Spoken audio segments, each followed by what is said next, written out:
Namaskar. Good evening, everyone. Welcome to this session that I have for you. I am Bhuvan for StudyIQ. And in this session, we will take a look at the paper yesterday, specifically the paper that was held. Two papers were held by UPSC, okay? EPFO, EO and APFC. So we will take a look at the English section because if you were to understand how UPSC is, say, prioritizing English now, okay, for whatever reasons it may, so you have to keep that into factor and in your consideration, say, when you're preparing for your CSAT, okay. Hi, good evening, Bhaskar. How are you? Welcome. Okay, so we'll take a look at the English sections in particular, because once again, what you have to realize is just by itself, you are looking at English that was roughly 1/6 of the paper. Okay, 20 questions out of 120. And if you were to include, say, again, maths alongside it, you would have realized that you're looking at close to 35 questions, which is roughly 1/3 of the paper almost. Okay. So this is going to be our focus of attention today. All right. So first, okay, this is my Telegram channel. Again, for those of you who haven't joined it so far, make sure that you join this channel. This is a source of great information, again, a place of learning. All right. So like I told you, firstly, we look at the question papers, the question trend that came about yesterday. So you're looking at 20 out of 120 questions in English. All right. And the question formats were interesting. Both the papers combined, if you just have a look, not in isolation, both the papers, if you have a look, you are looking at questions that, again, are to do with para-jumbles, you know. So there is para-jumbles there is sentence correction there, antonym, synonym, all of that, phrasal questions, all of that is included. However, what you have to realize is when you look at the prelims syllabus for UPSC, okay, specifically for the English bit, for the paper 2 CSAT bit, what you find written is comprehension. The exact terminology of the UPSC is comprehension, and thereafter they write about interpersonal and communication skills. Okay, this is the syllabus. So if we interpret the syllabus for a second now, by comprehension, most of our understanding is limited to, say, reading comprehension. Hi, good evening, guys. Sorry, I missed your... good evening, Arun, K-Girl, Jyotirmay, Ajay Raj. All of you are most welcome. Okay. So if you were to interpret this, again, this syllabus now, guys. So this comprehension, what we understand is essentially to do with, say, a paragraph or like a set of paragraphs, and thereafter, say, questions that you have to interpret it from there, which is fair enough. But again, if you just apply your understanding for a second, that there are paragraphs which are essentially made of paras. Okay. Now, there is a method in which a paragraph is written. There are certain rules that say guidelines that you have to follow when you are writing a paragraph. A good paragraph follows those guidelines. So, for example, when you read the Hindu in the morning, you know, the editorial that is written. So if you follow those rules, you will see how the editor himself or herself also has followed those rules when it comes to, say, writing a para formation rules they are called. Okay. So why not probably prepare for that also, considering the fact that UPSC has given us a very wide definition of comprehension. Comprehension means passages, passages means paragraphs, paragraphs have sentences. Essentially, it captures the whole essence of English language within just one word. Okay. So again, this is a surprise that probably we should be prepared for. So we'll take a look at that. All right. So let's go to the questions first, because again, what you're looking at is a major component of the paper. Okay. And the question trend, the question kind of went from, say, moderate to difficult side. Some questions were obviously easy, the low-hanging fruits. Some questions require a bit of information when it comes to para and para formation and para jumbles. Okay, so we'll take a look at those two. Clearly, it's very important, say, from the UPSC point of view. All right. So let's just go into it. So now this is the paper that I have for you that came yesterday. We'll take a look at... all right. So we'll take a look at them individually. Let me know if you can see it all right. Okay. If you're able to see it all right, or should I zoom in more? If this is okay, let me know. Are you guys able to see the questions, the paragraphs comfortably without your eyes getting strained? Okay. So let's look at this now. We'll start from question number 1 and we'll go after that. So I dash walking past this particular shop for the past 3 years. Okay. These are the easier questions, guys, okay? Not something that you should be worried about, okay? So essentially it's asking you to identify whether you understand, say, perfect continuous tense. Okay. Are you able to identify tenses is what the question here is identifying, asking you to do. So this is quite easy. I have been walking past this particular shop for the past 3 years, correct? All right. Guys, if you are able to follow this, just let me know and go ahead and answer this. Okay, take a test, on the spot test, to see how good your English is. Okay, clearly it's an area that has been prioritized by UPSC, so it makes sense to prepare, right? Number 2, all effects can be connected with immediate causes, but it dash whether they provide the whole explanation. Now understand this. Wait, let me get a thinner one. Yeah, this is better. Okay. So it's asking us to connect. Oh my God, this is too big. All right, this seems better. All right. All effects can be connected. Do you realize the word here is connected, which means it's of a particular tense, right? So you have to carry forward that tense. In a compound sentence, no, you don't change your tense at all. It stays constant throughout the sentence. Now, these are again rules of grammar. Okay, we will in fact touch upon those in the coming days. But please understand how the questions are designed now.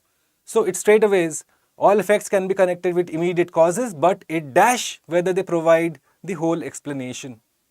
What should be the answer for this one, guys? Tell me. What should be the answer for this? It may be doubted, right? Obviously, it can't be is doubted. Without is a doubt, maybe a doubt, can't be the one, because you have to look at the tense. It has to be proper, which is why D is correct here. Okay. Third one, a bird dash is better than two in the bush. This is again a well-known idiom. Okay. Well-known idiom in the English language. A bird in hand is worth two in bush. Yeah. When you have, say, if you have, say, suppose cleared CAT examination, and if you have a call from, say, one of the baby IIMs, IIM Raipur has called you, okay, given you admission also, but you are like, नहीं मुझे civil service करना है. Not a very prudent decision. A bird in hand, an offer letter from IIM is better than the uncertainty of UPSC. Realize that, okay. Human history is ample proof that human ambition dash no limits, knows no limits. Quite easy, relatively easy, no problems here, okay. Good history presents several perspectives on a period, but these divergent views must fit into an integrated whole. Why? Because they are this talking about divergence, that there is incongruity of thought, that there is no general consensus, which means in spite of the fact that they are, say, opposing viewpoints, they must all come together as a part of a larger story. Okay? So which means must fit into. Again, these are the easier questions, guys. I wouldn't worry too much about it. Okay. And again, see, if you go ahead and learn the whole grammar behind it, it's quite intensive. First, you'll have to understand tenses, past perfect, present continuous, all of the differences. Okay. But if you know those, you are going to be relatively at ease when you are confronted, say, with these kind of questions. UPSC may not ask these, but UPSC will go ahead and has a probability of, say, asking you about para formations or para jumbles. Okay, because again, they come under the larger ambit of comprehension according to my analysis at least. All right. So we'll go forward. Oop, what happened here? Okay, let's go forward. All right, so now this is again, you're looking at the paragraph that was essentially put forward in this whole examination. A relatively easy paragraph, not like the way, say, the CSAT paragraphs were. Okay. But then again, it makes sense to kind of go ahead through the whole paragraph. Have a look at it, read about it first. Then we'll go ahead and analyze it. The world's life-supporting resources are being depleted at a faster rate than ever before. We have to change our practices. Yes, it talks about Agenda 2030, the sustainable goals. And then you come to the point. Education and learning do not function in isolation. In a traditional sense, it talks about what education is doing for us. Okay, its purpose is transforming in nature, and in the sense it should widen one's worldview. So when you have education, you are more open to thought, newer processes of thought. Okay, so go ahead, have a look at the paragraph, and then we shall look at the questions. Okay, we'll look at the questions. This is a relatively easy paragraph. Okay.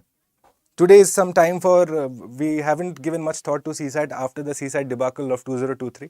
So it makes sense to address and go ahead and revisit papers of UPSC, what kind of question level has been asked now. Okay, that gives us the plan forward. So once you have understood the paragraph, again, this is not a very difficult paragraph, so I'll not spend much time on it. Let's go ahead and look at the questions. Okay, 1 second. Where are the questions? Okay, fine. Finally, we have reached. Which of the following areas holds a common key position in the United Nations Agenda 2030? Obviously, it's talking about education, the paragraph. Not a difficult question again. What is the role of education in sustainable development? Education will provide books. If you are not able to see, let me just zoom in a little bit so that it is better for you. Okay, let me zoom in a bit more. Fair enough. Okay. Education will help develop multiple competencies for sustainable development, which is what the whole passage is talking about. Okay, that it's talking about sustainable development, the role of education in making sure that sustainable development progresses, that happens. Okay. So again, quite clearly 7 ka A. We live in a highly interconnected and interdependent world. What does this phrase mean in passage? Tell me. You guys must be reading this on a day-to-day basis. Arun, yes, I have zoomed in. Is it visible to you now? Or should I zoom in a bit more? Let me know in the chat very quickly. Tell me, what does this mean? Interconnected and interdependent world. What does this mean? That we are a lot more connected. We are dependent on each other. Okay. This is a byproduct of what? Globalization, no? So, the means of transport have become faster? No. We have become dependent on other countries? No. They also have become dependent on us. We are facing challenges from globalization, or we are now more connected and dependent upon each other for our survival. This is the more complete answer. That is what interdependence or interconnection means. Okay? Let's look at number 9. The world's life-supporting resources are being depleted at a faster rate than ever before. What does this phrase mean? Quite simple. Tell me the answer for number 9, guys. You go ahead and tell me. Should be quite easy. For number 9, the fact that world's life-supporting resources are being depleted, it essentially means what? Quickly. Is this not the answer? The natural resources necessary to sustain life are reducing drastically. That they are depleting at a faster rate, which means we are going to be a lot more stressed. We talked about it today morning in today morning's daily news analysis. We talked about water stress now, guys. That is the whole point here. Question number 10. There is an increasing recognition on the importance of global citizenship. Why? Okay, can I go a little upper? Thank God. Let me delete this all. Okay, go ahead. Give me the answer for number 10. There's an increasing recognition of the importance of global citizenship because, obviously, the whole point of global citizenship is that you forget your territorial citizenship. You act as in the spirit of Vasudhaiv Kutumbakam. Yes, that there is a common good that you do for humanity and that a common stand needs to be taken. Is that not it? So that is it. It will unite people from all over the world to face the challenges of the 21st century. All of these movies, no? All these disaster movies that you will see. What do they talk about? That you forget your territorial citizenship or your identity and act in the common good of the whole global community. Right? So 10 ka obviously is B. 9 ka is C. Correct. Let's go forward. Now this is the one I wanted to bring to your notice. Let me first zoom in because this is important for you to see this very clearly. Okay. This is a question type that I would prepare for going forward for, say, civil services. Okay, I would definitely prepare for it, given that it's surprising. The paper this year was surprising. No one can deny that. And so it is always better to err on the side of caution. You know, it's better to be prepared than to be not prepared. Okay, if you are at least prepared, you will be able to answer the questions. So I would definitely prepare for para formation, para jumble, para summary. And this is something that has been asked this year. Now, these kind of questions you will find many very common in say the CAT examination, the CAT examination for IIMs. They do a lot of these questioning. And so there are a group of rules that you need to follow whenever, say, you are confronted with para jumbles or para summary. Okay. Tomorrow morning, when you read the Hindu, let's look at a couple of rules first so that you will be able to correlate it better. Okay. Let's look at a couple of rules, guys. All right, let's look at it here. So in terms of, say, para jumbles, okay, pay attention for 2 minutes. Forget the questions now. This is the learning that we have to take going forward from yesterday's examination. So what exactly are para jumbles? So you will be given, say, 5 or 4 options. Okay, there will be sentences conveying a thought, and then you are expected to go ahead and frame the sentences in a logical order. So you'll have, say, A, B, C, D, B, C, D, A, all of those permutation combination. Right. So there are a group of rules that you need to follow. Now I'll just briefly touch upon them so that you at least keep them in mind. Okay, obviously a detailed class on para formation, para jumble shall follow. But for the timing, see if you can observe these rules tomorrow morning when you're reading the editorial. Because I can assure you the editor follows these rules to the T. Alright. So first rule, let's look at it. In any para, you always go from the general to the specific. Now what do I mean by this? The general to the specific. This essentially means that the larger concept is introduced first and then the examples follow. Look at the editorial tomorrow morning when you're reading. The editor will talk about the macro overview first, and then he or she will go ahead and introduce the evidences to support or negate that macro overview. Okay. Now this is also desired. How is it important for you? You are going to use these rules when you are writing your essay paper, because your essay paper has paragraphs, which means if you are able to follow these rules when you are writing your paragraph, that's effective communication. That's writing in a manner in which the UPSC expects you to write. There's a difference between haphazard writing. Okay. If you look at the toppers' notes, or to say the essay papers from previous years, the toppers, you will see they are following these rules. However, it's not taught to any UPSC student. Okay. So it's in your interests to know about these rules. Okay. General to specific, you always go. In terms of, say, another thing that you do is the time chronology. Okay.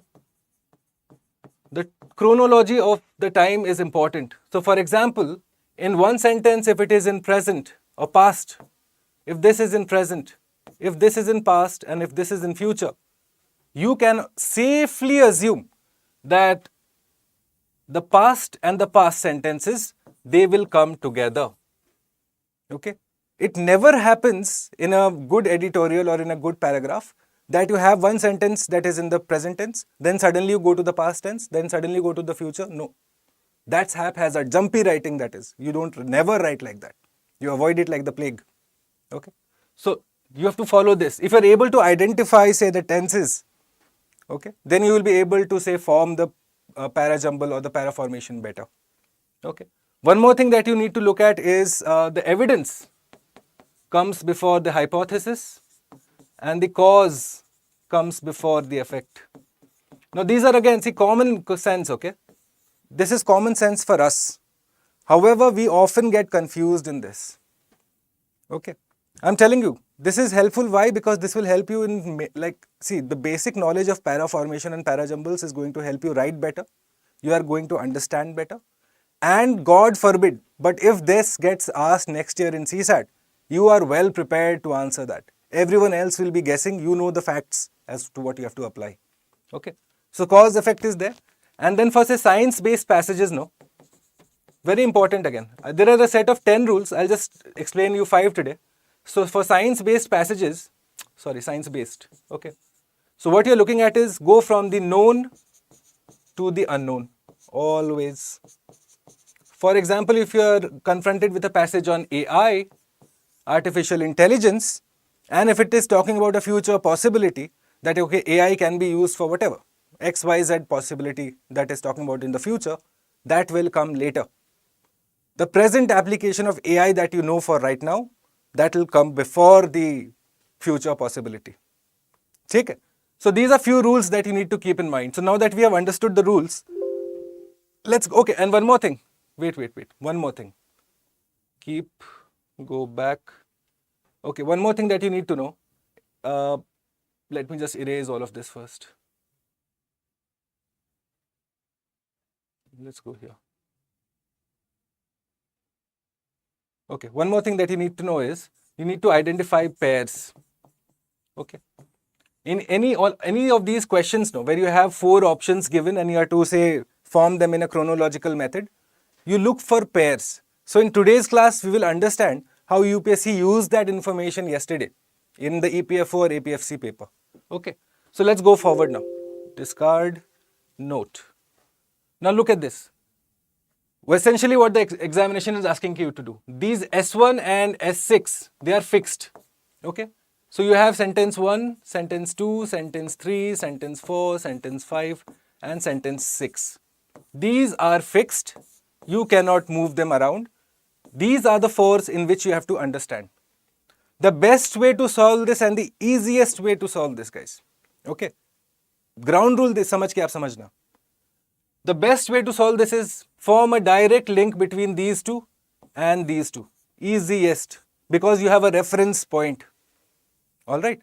And then at the same time, make sure that you keep looking for pairs. Now what are pairs? So if I'm talking about mangoes, first we will talk about mangoes. Then after that, if I'm suddenly talking about lychee, then lychee will come. Topical wale saath mein chalenge. So we will see right now. Look at this. First one. Geological mapping, when properly done, demands skill and judgment. Alright. Now, so this is our fixed sentence. Fixed one. So straight away first identify इसके साथ कौन सा जुड़ेगा यहाँ पे. सबसे पहले ये देखना है. ठीक है? Let's look at this now. Such mapping. Look at this term here. Such mapping, which means it's referring to that mapping procedure in the previous sentence. तभी तो आप बोलोगे such mapping. You will not just suddenly start a sentence with such mapping, no? Which means you have referred to that incident or that thing previously. So, geological mapping, do you realize? See? Pairs. You have made pairs. Same concept. When I'm talking about mangoes, I will first talk about mangoes. Then I will go to lychees. Clear? So, we'll start with R. Okay. Now let's look at this. Such mapping requires keen observation and a knowledge of what data are significant. Fine. Now let's look at this. As the fieldwork progresses, while the fieldwork progresses. 2 minor differences, guys. Okay. As the fieldwork, which means it's started. While the fieldwork, ongoing. Alright. Also look at this one more thing that I wanted to show here. These all are talking about field geologist. Okay. Fieldwork progresses, interpretations are consistent. It's talking about the person. The process is mapping, which means mapping comes together. So R, then after that Q, okay, then S, and then finally P. Now look at this.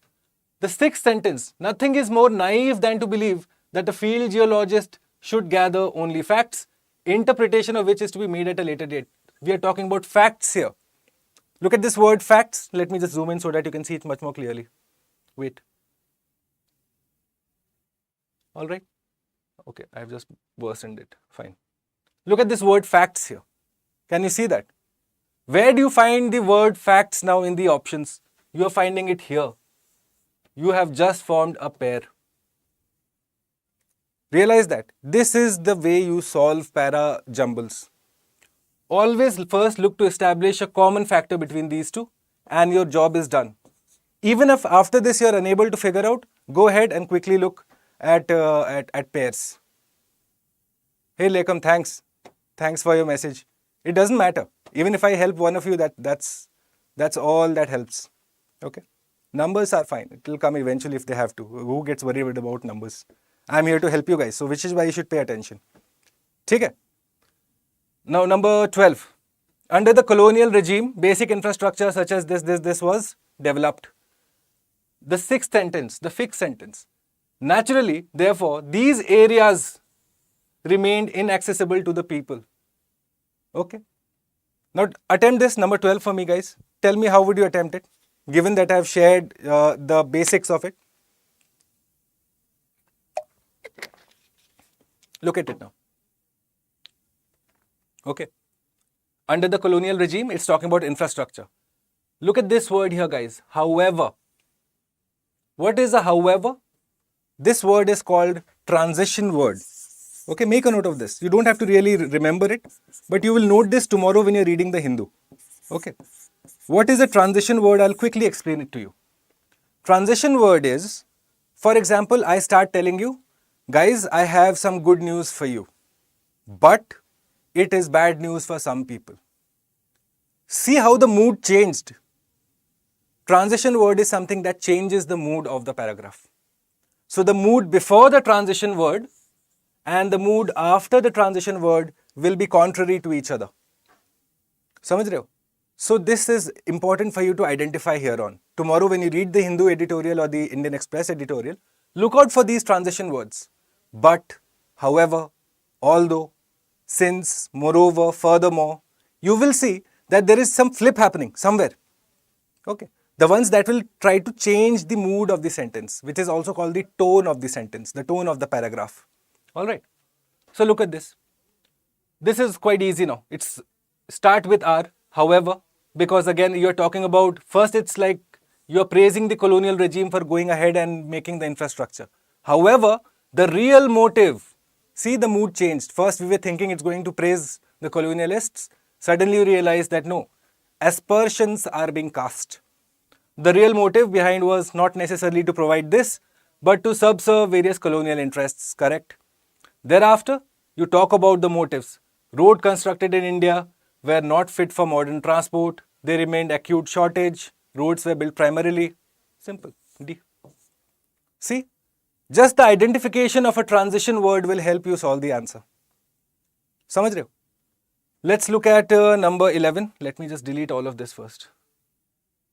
Okay. Whoop, what did I do? Let's go back. Okay. Let's go forward and let's look at the next questions, guys. Because this is going to be interesting for you. You may not be aware of this, but you should at least have a basic knowledge. Alright. Because again, given that UPSC is prone to asking surprises and putting surprises at you, it's best to be prepared. Okay. Contemporary history is necessary, but it is at best an alternative record. Sentence 1. Alright. Some portentous events can be seen. Portentous is essentially ominous. You know, what you understand the word ominous? Okay, that something bad is going to happen. Alright, that's called ominous. The feeling, no, the premonition that you get, that's ominous. Okay. So some portentous events can be seen to be from the moment of their occurrence, like the discovery of new world, all of that. Okay, fine. So please understand now, contemporary history is a necessary, but it is at best an tentative record, which means you are saying it's again it's an approximate document. Straight away, which one will you jump into for 13? Huh? Look at pairs first. Let's identify pairs. The relevance of the issue of proportion is significant. It also lacks perspective since it is bereft of a sense of proportion. See, proportion, proportion, mango, mango, which means P and R are pairs in this. It possesses indeed a massive supply of public record, but it necessarily lacks the inner knowledge. It is impossible to estimate accurately the significance of various events. Look at this, Q and S also become a pair, right? It lacks the inner knowledge. It is impossible to estimate accurately the significance. See, casting aspersions, they will go together, which means PR and QS should go together in my options. We should just look at it now. PR and QS, not here. PR, QS, not here. PR, QS, yes. PR, SQ, no. Right? 13 का answer क्या बन रहा है मेरा? C. See, this is how you are going to approach. This is how you are going to approach these questions, guys. All right. Make a note of this because again, similarly, look at the same method that we have introduced here for para jumbles. Same rules. Let me just zoom in for this again. All right, fair enough. Let's zoom in a bit. Yep. Let's look at this. Income inequality in less developed countries is worse than most estimates. Most estimates, it's worse, which means that whatever you are saying, suppose you are saying that there is 10% problem? No, it is worse. It is more than that. It's probably 20%. So there is a staggering level of difference between the income metrics and the annual income of prosperous. Staggering level of difference. Income inequality is worse. See, the same thought being carried forward. When you're talking about a particular thought, finish the thought and then introduce a new topic. One of the primary rules of writing good paragraphs. Okay, you never jump from like this to this and then that to that and then come back to this. No, that's not good writing. Okay, that will in fact not fetch you marks in essay. You will see how essay writing is not just about, say, writing big thoughts with big words. No, it's about writing simple thoughts in simple words in a manner in which the evaluator can understand. Essentially editorial language. Okay. So what's the answer for 14, guys? Let me know very quickly. How would you answer 14? Here also there are pairs. Identify the pairs first. If you identify the pairs, the question is solved. There is a staggering level of difference.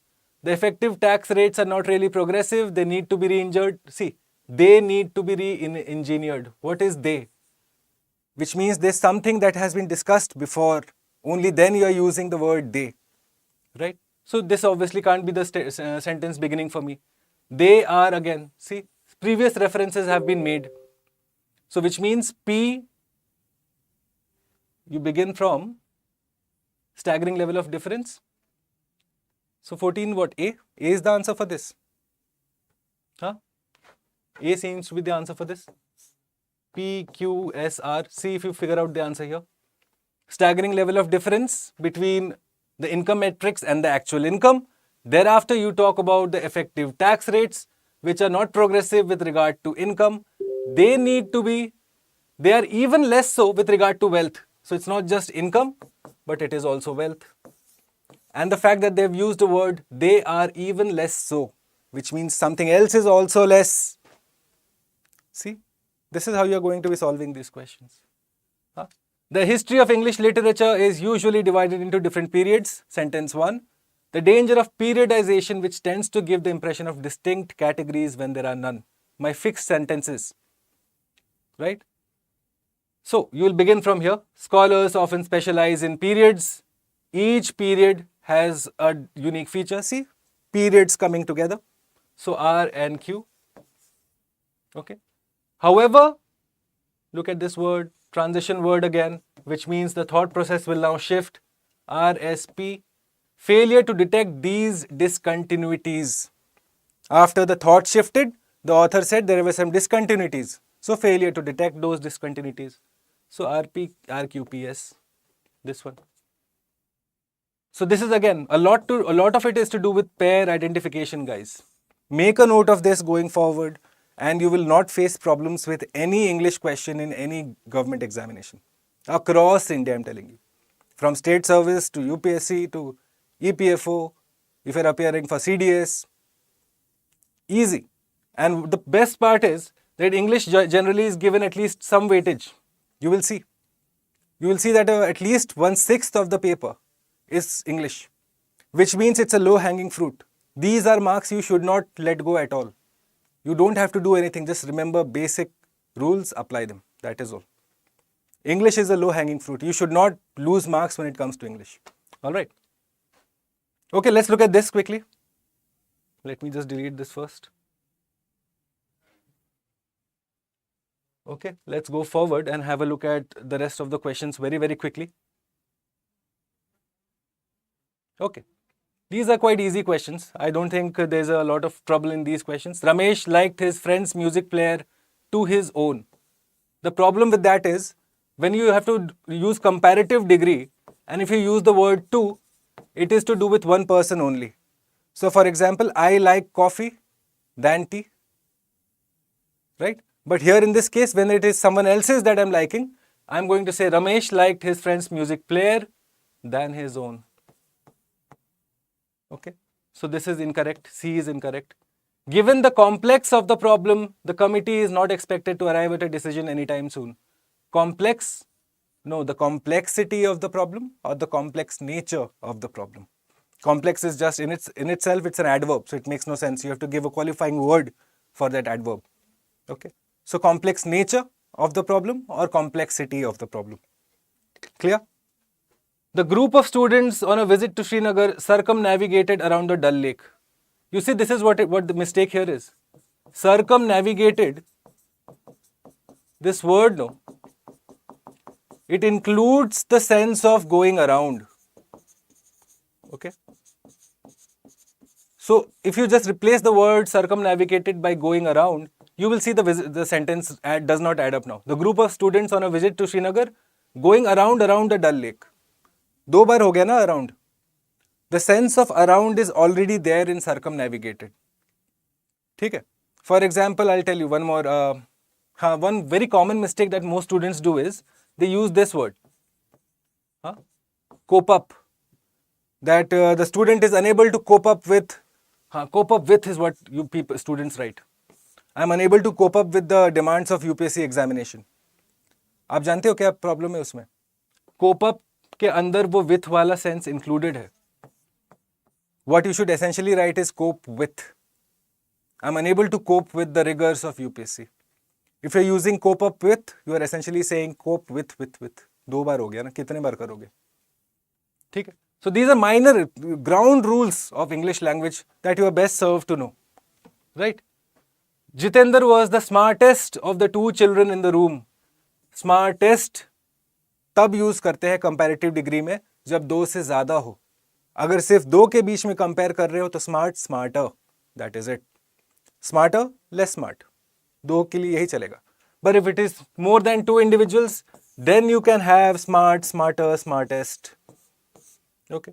So here it will be Jitendra was the smarter of the two children in the room. Alright. He asked me if I would be interested in signing up as a member of the group.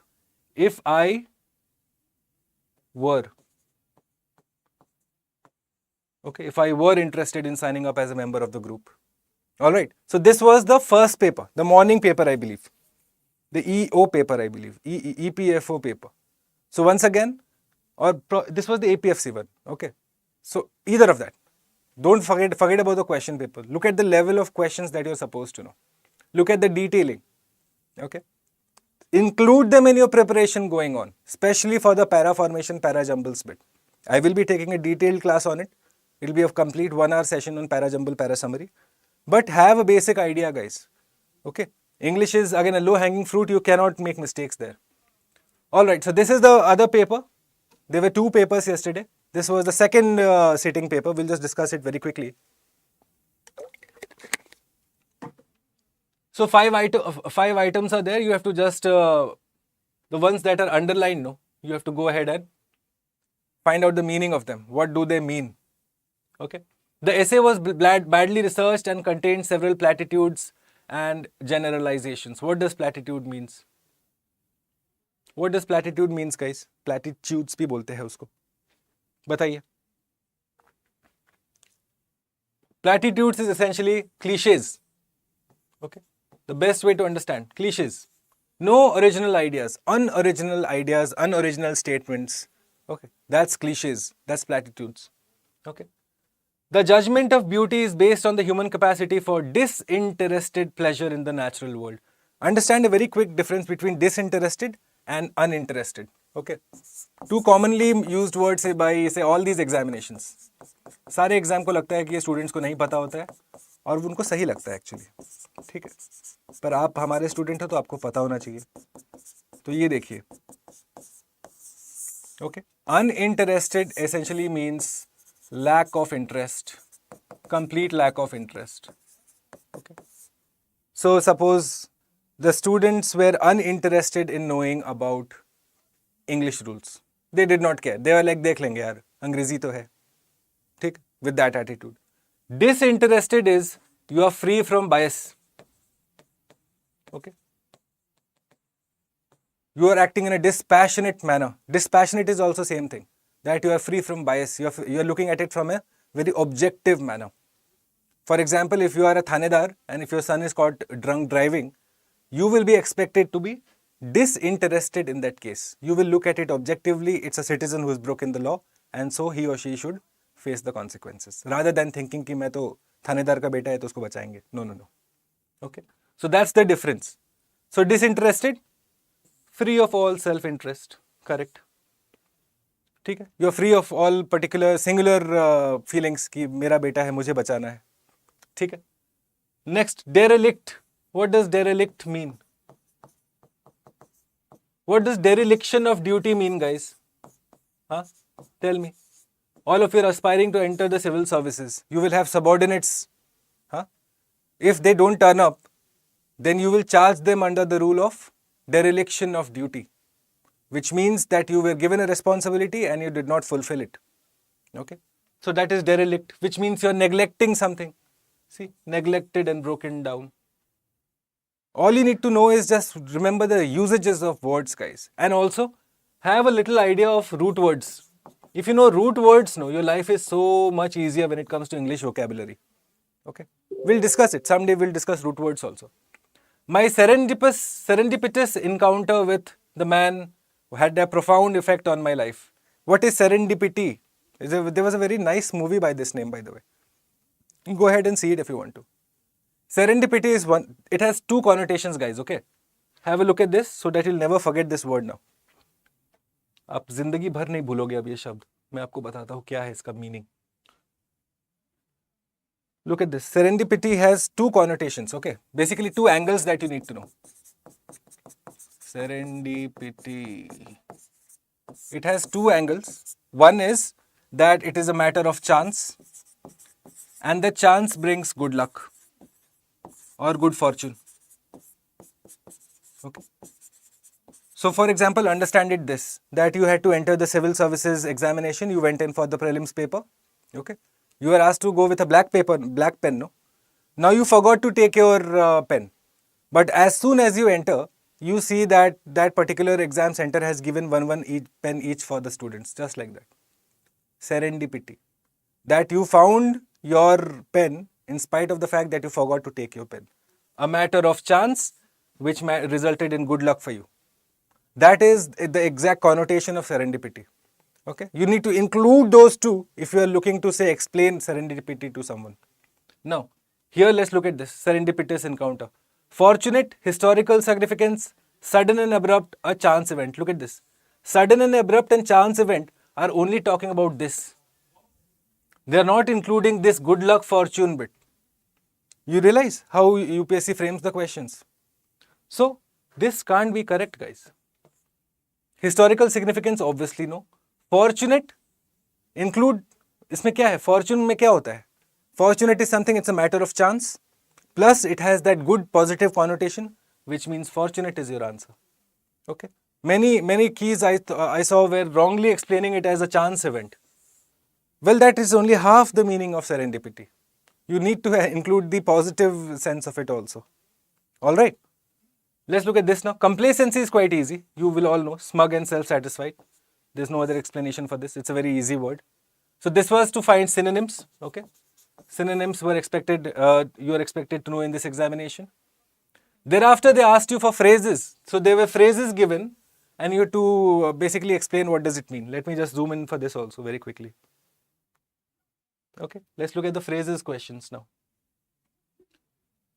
So, too great and beautiful to be expressed in words. What is the phrase for that? Okay. Unknown, no. Now let's understand what is proscribed. Okay. Difference, quickly guys, we'll understand. What is proscribed? And what's the difference between proscribed and prescribed? Okay. Two commonly used words, proscribed and prescribed. So proscribed is essentially something that is forbidden. Okay. The concept of forbidden comes when you proscribe something. So say incendiary speech is forbidden or proscribed. Incendiary is again offensive, you know. So that type of speech is proscribed, which means it's not expected, it's banned or it's forbidden. Prescribed, you know, you go to the doctor gives you a prescription. He has prescribed you a treatment, a line of treatment and medicines. Okay, so that's a suggestion or an assessment by the doctor. Okay, what is intangible? Culture se socho na, intangible cultural heritage, tangible cultural heritage. Tangible is something you can touch, intangible you can't touch. Okay. What is ineffable? Something that is too big to be explained. A feeling or a moment or a thought that is too great and too big to be explained in simple words. Like the ineffable state of solitude. So you're talking about a man or a woman in staying alone and what they go through. It's a very big thought that you're trying to explain. It's ineffable. Okay? So this is quite easy again. Now here understand this. The government's policies were aimed at relieving the distress of the homeless, the unemployed, and the poverty-stricken sections of society. So it's asking me to identify how would I replace poverty-stricken. Should I write needy? Should I write indigent? Or should I write disadvantaged? Okay. Please understand, disadvantaged is different. It means lack of access and opportunity. Okay. It's a question of equality here. All right. Indigent is to do with, say, it's a direct synonym of someone who is needy. But you have to include the poor connotation here. Okay. And needy again is someone who needs something. Okay. So in the context of the passage, indigent is the closer answer. Now some people read it as indignant. That's a different word. Okay. Indignant is what? Indignant. What's the difference between, say, anger and indignant? For example, if you have seen this Friends series, no?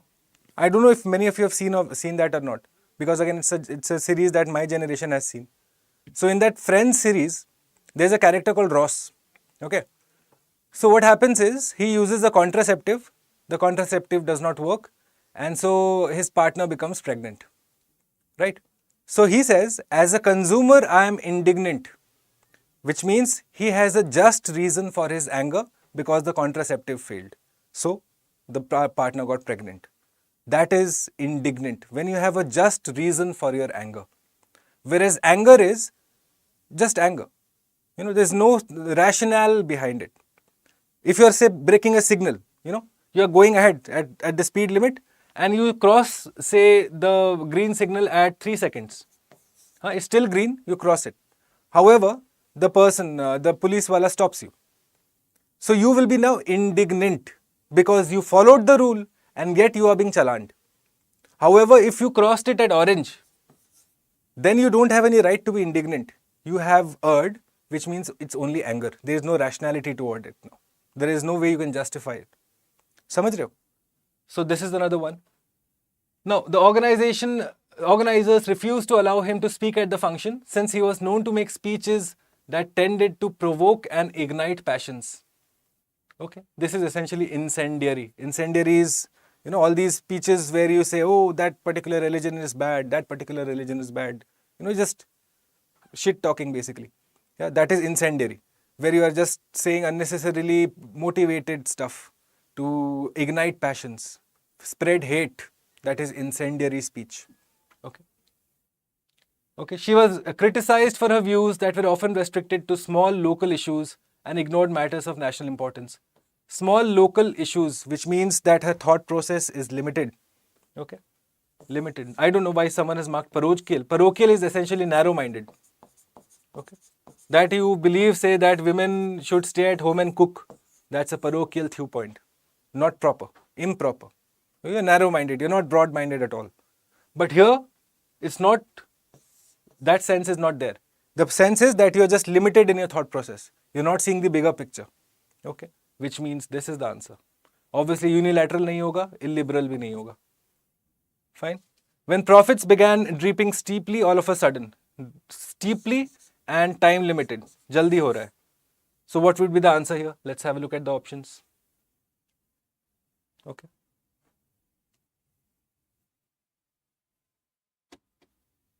So what would be the answer here? Dropping steeply all of a sudden. Precipitously, no. Instantaneously, just one part of the answer is taken. Cataclysmically, no. Dramatically. Something that happens quickly and is dramatic enough. You did not expect it. Both sense captured here. Correct. Dropping steeply and all of a sudden. Do you realize? This is the way you're going to go forward. Word meanings have connotations. Identify them before you answer the question. Alright. let's go forward. Okay. Again, this is sentence formation, guys. Like you have para formation, there are sentence formation. Sentence formation has a one basic rule: subject-verb agreement. Okay. I'll explain to you the whole subject-verb agreement in a detailed class, because it's again something very basic that you should know. If you're writing good sentences, you use these rules. So 11, before the judge, given that he was clearly innocent, was incomprehensible his decision to plead guilty. You have to form it in a comprehensible line. ठीक है, simple line एकदम आपको form करना है. Given that he was clearly innocent, why given? Which means that it was visible to all that he was clearly innocent. Okay. Given that he was clearly innocent, his decision to plead guilty before the judge was incomprehensible. Because you are going to plead before someone, no? तो दो वो साथ में आएगा, वो pair बन गई है.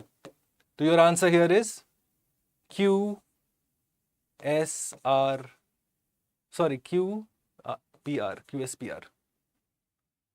Right? C. 11 का C होगा इधर आंसर. ठीक है? This one.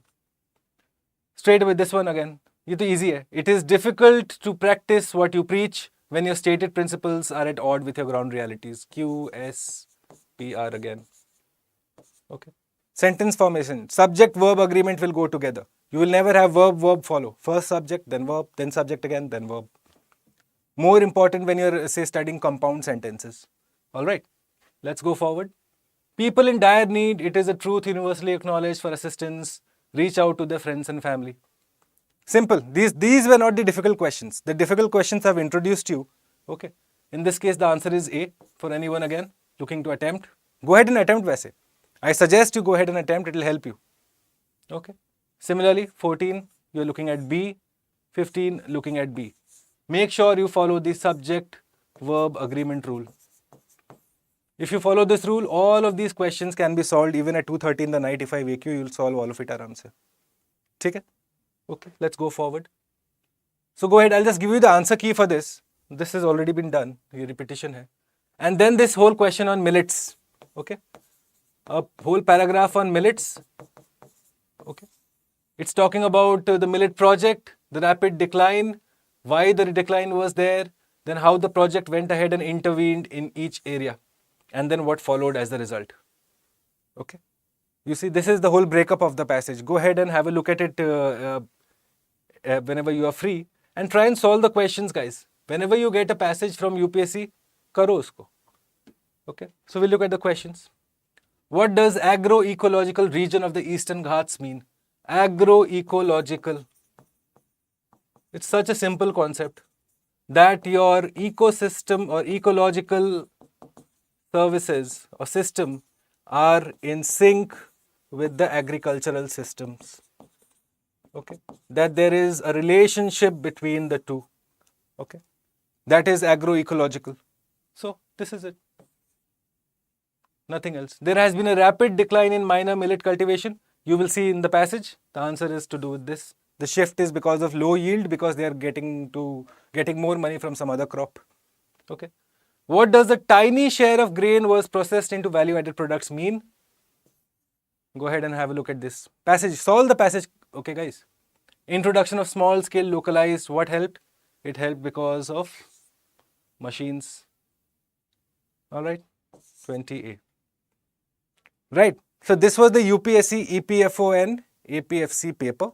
English was a major part. Something again that we should closely look at, especially for Civil Services 2024. Okay. And obviously, going forward, we would be advised to say at least know about the para jumble, the para summary, the para formation rules, because they do come under the larger ambit of comprehension, which is mentioned by the UPSC in its syllabus for prelims. ठीक है. So on that note, guys, thank you for joining, all of you. It was an absolute pleasure to have your attention for the last 40 odd minutes, 50 odd minutes. Okay. With that, we wrap this session up. I'll see you tomorrow morning 8 a.m. with the daily news analysis, and I hope you will have time for me tomorrow morning also at 8 a.m. Till then, have a safe night, sleep well, and I shall see you 8 a.m. in the daily news analysis. Good night, guys. Bye.